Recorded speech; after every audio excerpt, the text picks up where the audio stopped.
बातमी कांदिवलीमधून आहे। महावीर नगर मधील देसी नास्तो दुकानावरील गुजराती नामफलकावर मनसेनं आक्रमक पवित्रा घेतलाय।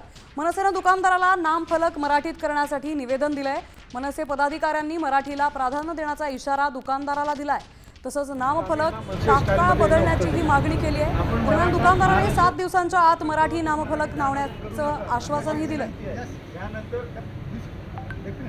प्रेमाने सांगतोय आम्ही आपल्या पक्षाला काही पडलं नाही मराठीचं, पण आम्हाला मराठीचा आदर आहे। आमचे राष्ट्र नेहमी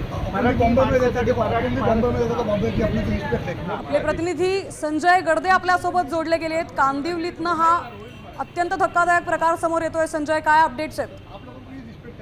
नक्कीच महाराष्ट्र शासनाच्या माध्यमातून मुंबईतील विविध जी दुकाने असतील, आस्थापना असतील किंवा सरकारी कार्यालय असतील, या कार्यालयावरील दुकानांवरील जे फलक आहेत हे मराठीत स्पष्टपणे दिसले पाहिजेत असा सरकारचा आदेश आहे। मात्र मागील काही दिवसापासून मुंबईच्या कांदिवली असेल, घाटकोपर असेल या परिसरामध्ये काही दुकानदार असतील किंवा व्यावसायिक असतील यांच्याकडून जाणीवपूर्वक जे आहे ते गुजराती फलक लावल्याचे प्रकार उघडकीस आले होते। यानंतर मनसेच्या माध्यमातून स्थानिक पदाधिकाऱ्यांच्या ठिकाणी आक्रमक भूमिका घेतल्यानंतर आता कुठेतरी ते फलक काढण्याचे प्रकार सुरू झालेले आहेत। मात्र काल जो काही कांदिवली महावीर नगर परिसरामधील देशी नास्तो हे जे काही दुकान आहे त्या दुकानाचा जो फलक होता हा गुजराती भाषेमध्ये होता। त्यानंतर स्थानिक पदाधिकारी असतील, मनसेचे पदाधिकारी होते, या पदाधिकाऱ्यांनी त्याला खडक इशारा दिलेला आहे आणि ताबडतोब ते दुकानाची पाटी आहे ती मराठीत करण्याचा इशारा दिला आहे। जर पाटी मराठीत केली नाही तर मात्र मनसे स्टाईलने त्याला हिसका दाखवण्याचा इशारा एक प्रकारे मनसेकडून देण्यात आला आहे। मात्र आता यानंतर दुकानदाराने जे आहे ते मनसे पदाधिकाऱ्यांना आश्वासन दिलेले आहे